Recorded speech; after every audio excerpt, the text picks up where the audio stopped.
శ్రీమాత్రే నమః. ఈరోజు పచ్చడికాయ కర్రీ వండుకుందామండి. ఆయిల్ వేసుకుంటున్నాను. ఆయిల్ వేసాను. ఆయిల్ వేడెక్కాలి.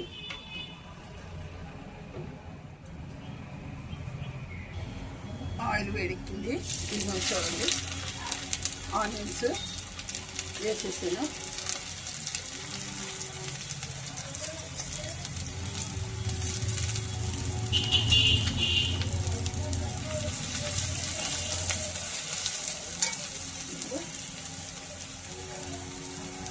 అల్లం ముక్కలు వేస్తున్నాను.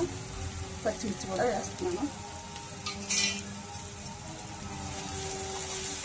ఇవి ఎర్రగా దోరగా వేగితే అప్పుడు పచ్చడికాయ ముక్కలు వేసుకుందామండి.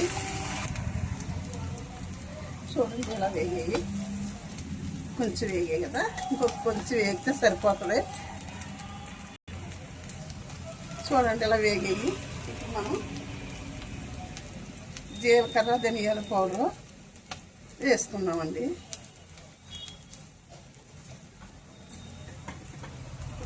పచ్చడికాయ ముక్కలు కూడా వాటర్లోని కట్ చేసి పెట్టుకున్నాను, వేసేస్తున్నాను.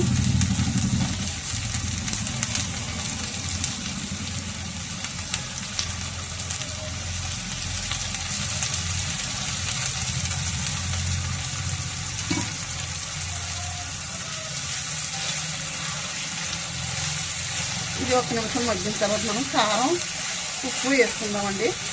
మూత పెట్టుకుని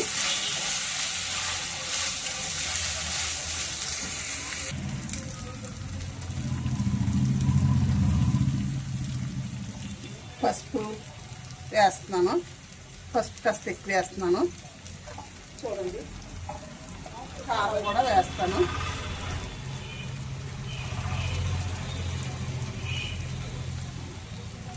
కారం సరిపోతుంది. ఉప్పు కూడా వేస్తాను.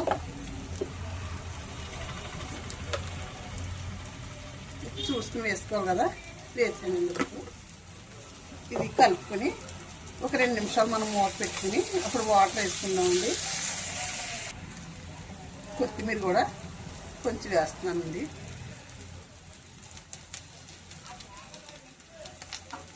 వాటర్ కూడా వేస్తున్నాను. చూడండి, వాటర్ వేస్తున్నాను. ఇది బాయిల్ అయిన తర్వాత మనం మూత పెట్టుకుందామండి.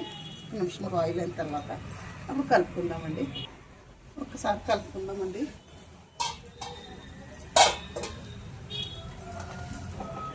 చూడండి, పచ్చడికాయ తొందరగానే ఉడికిపోతుందండి. తిని పచ్చడికాయ అయితే తొందరగానే ఉడికిపోతుంది. కుర్మ అయితే చాలా బాగుంటుందండి. ఉడుకుతుంది కదా, చూద్దాం ఎలా ఉడుకుతుందో. అబ్బా, కర్రీ సూపర్ ఉడికిందండి. చాలా బాగుంది, చాలా బాగా ఉడికిపోయింది కర్రీ అయితేనే.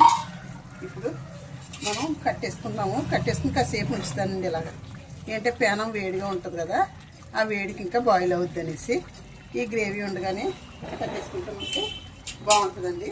సూపర్ ఉంది కర్రీ. కొంచెం కొత్తిమీర కూడా చల్లుతున్నాను. వీడియో ముగిస్తున్నాను. ఉంటానండి. కట్టేసాను. శ్రీమాత్రే నమః. శ్రీమాత్రే నమః.